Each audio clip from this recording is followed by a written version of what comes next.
This direct guidance is in the category Anytime Awakening.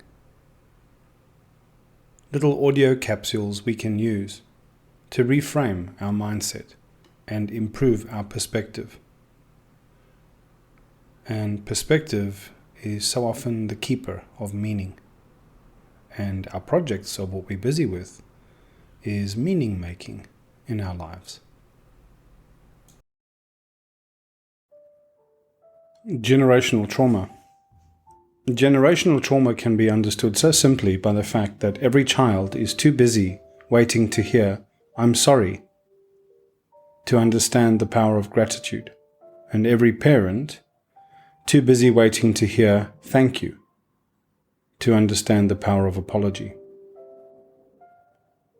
Generational trauma can be understood so simply by the fact that every child is too busy waiting to hear an "I'm sorry" from their parents to understand the power of gratitude, and every parent too busy waiting to hear from their children a "thank you" to understand the power of apology. To paraphrase Fred Rogers,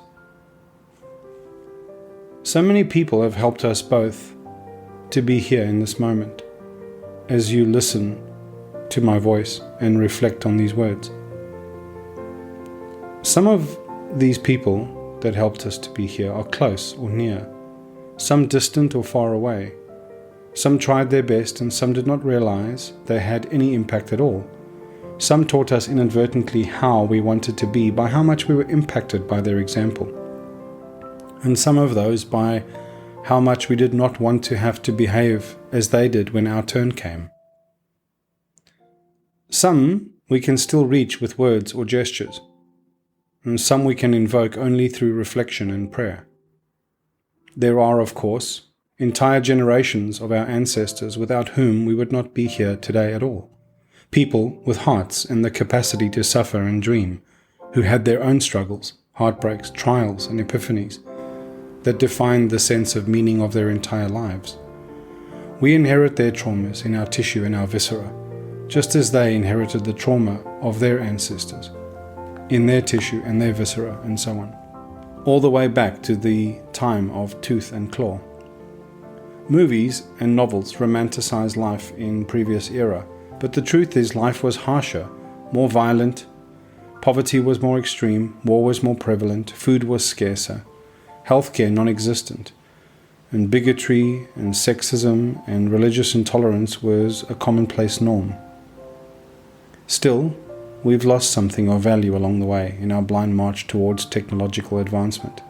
We've grown out of our villages, and we no longer observe initiation.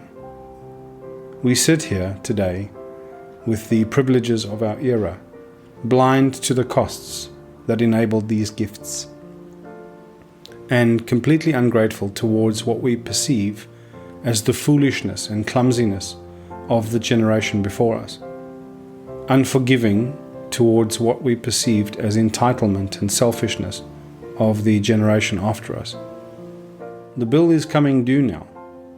The ones who will make a lasting difference are the ones who can consciously process the generational trauma and integrate these lessons into their behaviors and so reconcile the ledger. Not the ones baying for retribution or the ones enshrining their victimhood. The key ingredients are "I am sorry" and "thank you."